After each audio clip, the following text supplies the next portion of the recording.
Yo, yo, what's up mga katunay? Ayan, syempre, ito po ang inyong lingkod na si BT and welcome to my channel, Tunay na Kritiko. Awesome! Ayan, syempre, magbibigay tayo ng reaksyon at komento dito sa mga video na mapapanood natin, no, habang tumatagal yung mga pangyayari, painit ng painit ng painit. 'Di ba? Ang nandiyan yung si Senator Robin, no, tsaka si Kiko, no, muntik nang magsabong. Si Senator Robin talaga mainit. Siyempre, kilala naman natin si Senator Robin. Tsaka nagpapakatotoong tao lang naman si Senator Robin. Pero hindi 'yun ang pag-uusapan natin. Ang pag-uusapan natin ay tatlo muli, mga katunay.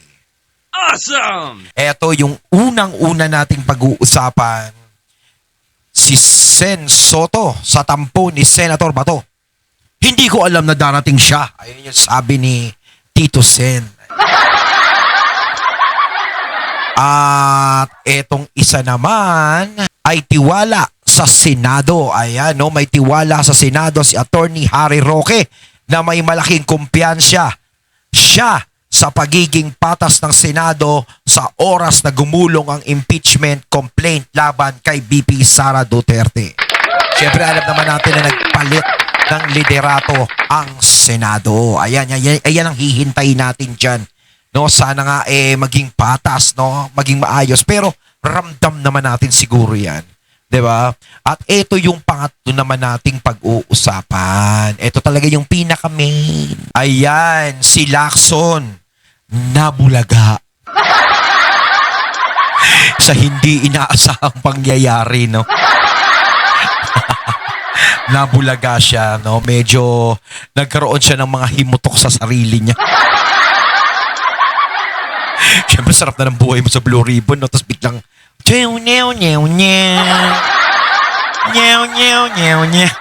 ayan, wag na natin pagtagalin at sabay-sabay na nating panoorin ang mga video na ito, mga katunay, at bigyan natin ng reaksyon ng mga maiinit na balitang ito.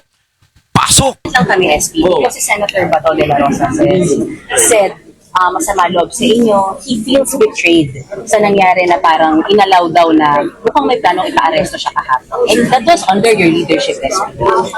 Masama loob. Kaya sa sasama loob niya, hindi niya alam ano nangyari. Di ba? Di pa nga pinagpitan nila. Simple lang naman eh. In the morning, a representative of the NBI came to me and said they have request for Senator Velasco. Sabi ko, they coordinate with sino naman mag-aakalang dadating siya? Surprise! Talaga, walang information sa inyo, SP. You didn't know. You were also surprised. So, hindi nyo alam na po kung dadating yung mga NBI.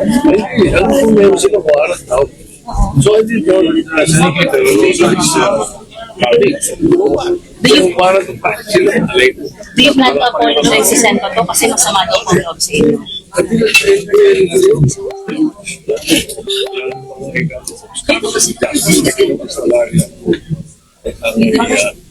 masama para sa kanya. How will I know that he's coming after 7 months of absence to unseat a sitting Senate President? Dahil ang information Parang nagulat sila sa pagdating ni Senator Bato. pinapasok yung mga taga-NBI at yung mga Inalaw niya talaga. Dito sa premises. Hindi. Ang CIDG nga, the day before, andyan eh. In the morning, andyan eh. Nag-issue ng subpoena. So, di ba naman? hanggang saan lang siya yung Every support namin. Okay. Ganyan, hindi na pinapatulat sa ako. SP, you have plans ba to regain the leadership from your end? Ay, naku, Pero sir, si Senator Lawrence. Ayun, tantanan nyo na daw si Senator Soto. Ayan, syempre, courtesy itong video na to ng SMNI. Syempre, credits sa SMNI, no? Ayan ang isa sa hinahangaan natin na tagapaghatid ng balita.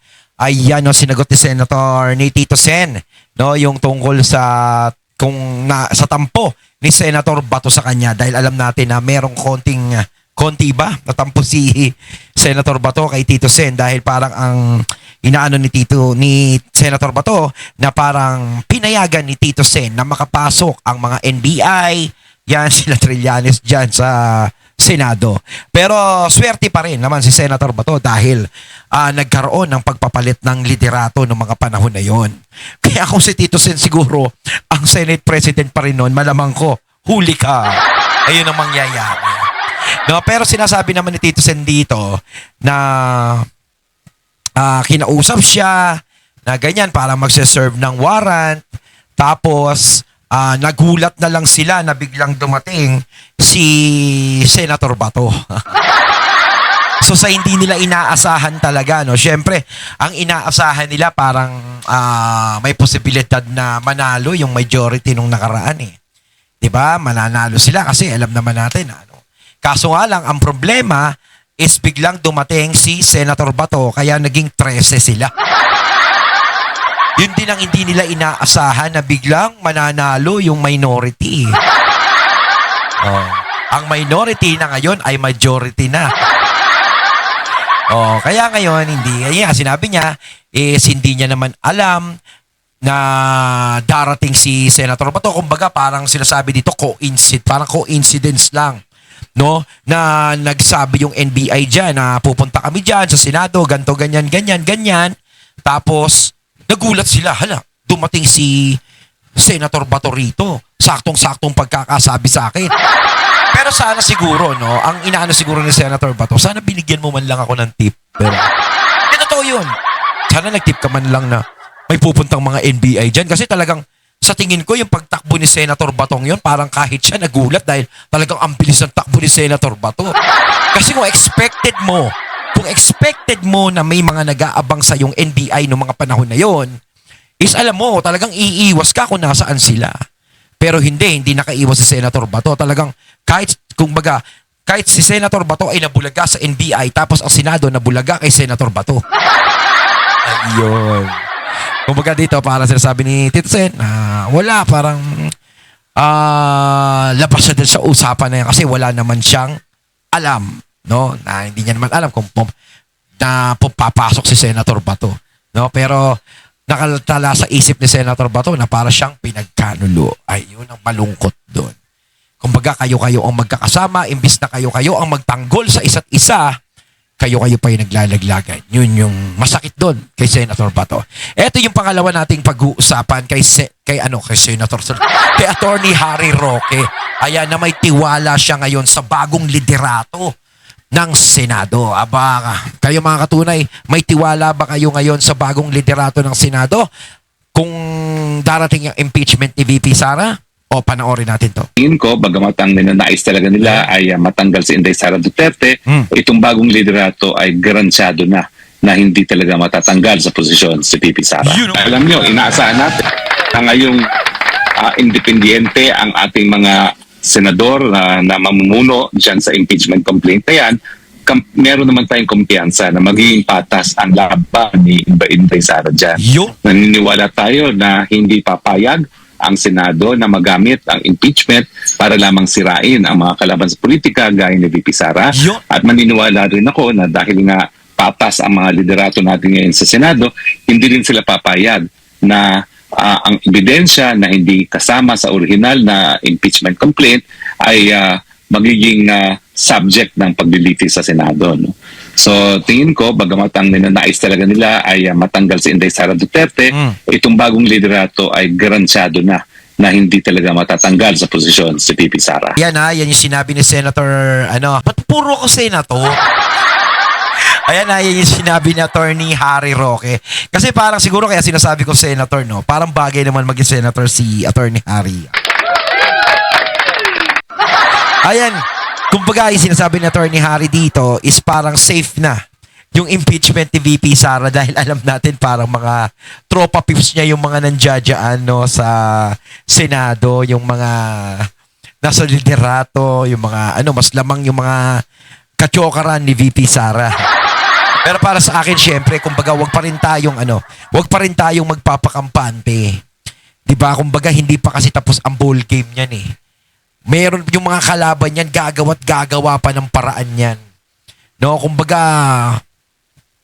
wag tayong masyadong kumpiyansa. Although, kahit sabihin natin na medyo may laban na ng konti si VP Sara, no? Hindi ko naman sinasabi kasing full na talagang may laban si VP Sara kasi hindi pa rin natin alam ang mangyayari sa mga susunod na araw eh. Alam nyo naman ang ugali sa politika pabago-bago. Pero kung mag-iisip sila, no, kung mag-iisip sila ng sinasabi ko palagi na kung iisipin nila ay ang yung future at hindi yung present, sigurado na safe si VP Sara dahil alam natin na talagang boboto sila na no to impeachment. Kasi alam naman natin na si VP Sara walang kasalanan. No? Walang kasalanan. Although sinasabi ng mga congressman na may kasalanan si VP Sara, no, dahil ang dami nilang mga nagsiboto, 200 mahigit. No, pero alam natin diyan na pagdating talaga sa impeachment na yan, Senado ang pinakahuling magde-desisyon diyan. Kahit sabihin natin na 10,000 silang congressman na bumoto diyan, Senado pa rin ang huling desisyon diyan. Yun. 'Di ba? Kaya tignan pa rin natin mga katunay, pero tayo umaasa tayo na maging fair ang trial ni VP Sara dyan sa Senado. No? Na maging fair, maging maayos, 'di ba? Maging tama ang pag-iisip ng mga senador dyan. No? At ipaglaban nila kung ano ang tama. Hindi yung mali. Ito pa yung pangatlong pag-uusapan natin mga katunay. Ayan si Senator Ping. Nabulaga. Alam mo, yung magkapatid na Villar, wala kami masyadong, sabihin natin, wala kami masyadong issue eh.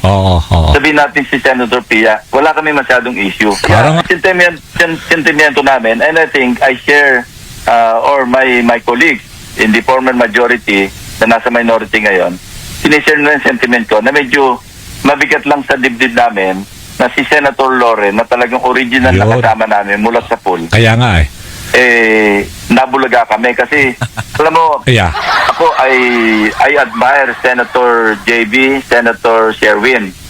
Noong kami nakabuo ng 15, hindi sila agad-agad nagpirma. Pumunta sila kay Senate President Cheese, no? Noong untenable na yung sitwasyon, nagpaalam sila na maayos. Sinabi nilang dahilan nila kung bakit lilipat sila.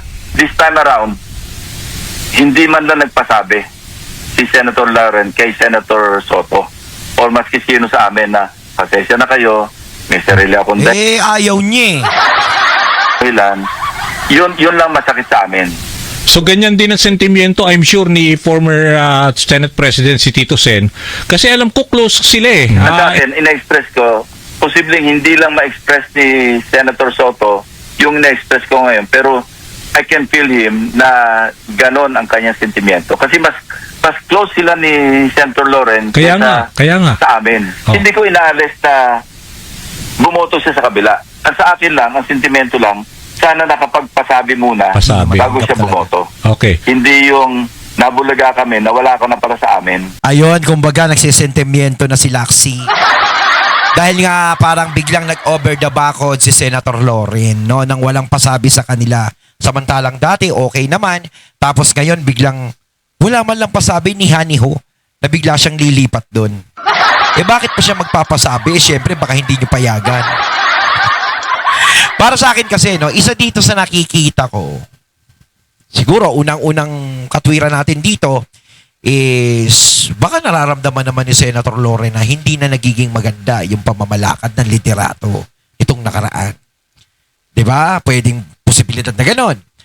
Or nare-realize niya naman siguro na halimbawa dyan sa pagdating ng impeachment ni VP Sara or sa ano. Tingnan natin baka mamaya pag bigla siyang sumama sa inyo malagay siya sa alanganin. Ano yung ibig kong sabihin malagay siya sa alanganin? O syempre alam naman natin si Senator Loren. Correct me if I'm wrong mga katunay ha. Alam naman natin re-electionist yan. Sa 2028. Diba? Kung ikaw utak ang gagamitin mo.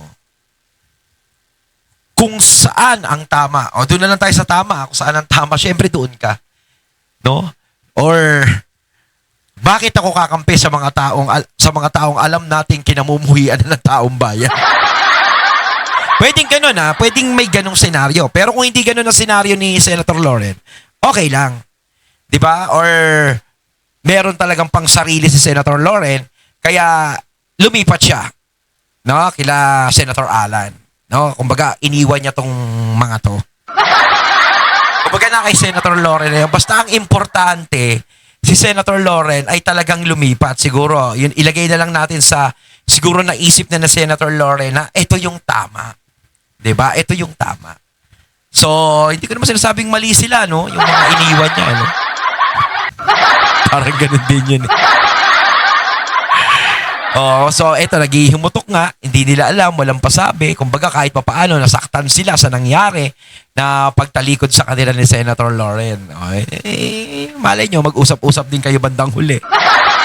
So kayo mga katunay, anong masasabi nyo tungkol dito? Comment lang po kayo sa comment box. So once again, I'm BT and I'm out. Peace.